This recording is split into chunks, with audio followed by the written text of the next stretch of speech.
দেশের ঋণ খরার এই সংকটময় সময়ে উন্নয়ন সহযোগী সংস্থাগুলোর মধ্যে শীর্ষে রয়েছে এশিয়ান ডেভেলপমেন্ট ব্যাংক এডিবি। তারা $105 কোটি বেশি অর্থ ছাড় করেছে, যা সংকটকালীন সময়ে সবচেয়ে বেশি। দ্বিতীয় স্থানে রয়েছে বিশ্ব ব্যাংক, যারা $80 কোটি অর্থ ছাড় করেছে।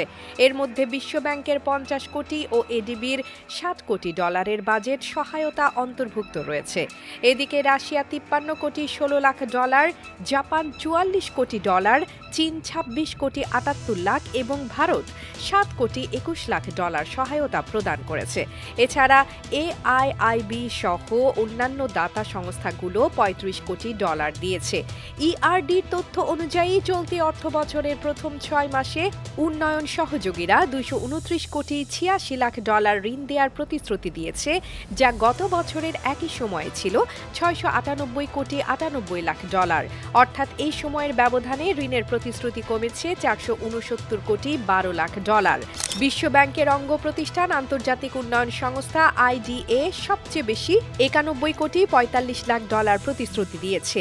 এডিবি $70 কোটি, জাপান $25 কোটি 21 লাখ, এআইআইবি $16 কোটি এবং অন্যান্য সংস্থাগুলো $27 কোটি 20 লাখ এর প্রতিশ্রুতি দিয়েছে।